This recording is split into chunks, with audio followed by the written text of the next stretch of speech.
మీరు ఎప్పుడైనా non veg milk అనే మాట విన్నారా? అసలు నాన్ వెజ్ మిల్క్ అనేవి ఉంటాయా?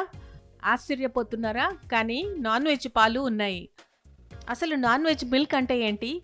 దీనివల్ల అమెరికాతో భారత్ డీల్‌కు ఎందుకు బ్రేక్ పడిందో చూద్దాం. మనం రోజు టీలో, కాఫీలో లేదా పెరుగులో వాడే పాలు ఆవులు లేదంటే గేదెల నుంచి వస్తాయి. మనం ఆవులకు గడ్డి, గింజలు, పప్పులు వంటి వాటిని దాణాగా వేస్తాం. కనుక అవి ఇచ్చే పాలు ముమ్మాటికి శాకాహారమే. అయితే అమెరికాలలో కొన్ని డైరీ ఫామ్లలో ఆవులకు మాంసం, చేపలు, కోళ్ల ఈకలు, జంతు వ్యర్థాలు కలిపిన ఆహారం ఇస్తారు. ఈ ఆహారం వల్ల ఆవులు ఎక్కువ పాలిస్తాయని, అవి బలంగా ఉంటాయని అమెరికన్ రైతులు చెబుతుంటారు. ఆ ఆవులిచ్చే పాలనే నాన్ వెజ్ మిల్క్ అంటారు. డైరీ ఉత్పత్తుల ఎగుమతుల్లో అమెరికా ముందంజలో ఉంది. వచ్చే 5 ఏళ్లలో భారత్తో 3.5 లక్షల కోట్ల రూపాయల వ్యాపారం చేయడం అమెరికా లక్ష్యం. 1.2 లక్షల కోట్ల మార్కెట్ ఉన్న భారత డైరీ పరిశ్రమపై అమెరికా అధ్యక్షుడు ట్రంప్ కన్నుపడింది.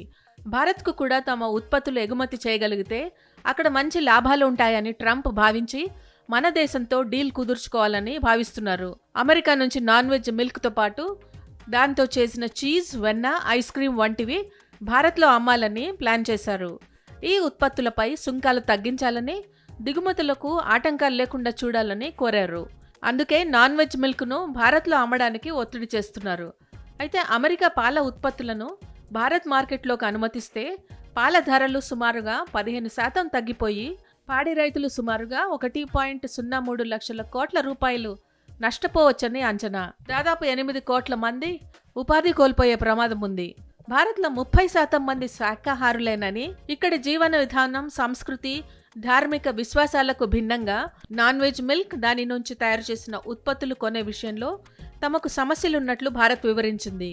అమెరికా నుంచి దిగుమతి చేసుకునే పాల విషయంలో నాణ్యత తనిఖీలు, సర్టిఫికేషన్లు కావాలని భారత్ స్పష్టం చేసింది.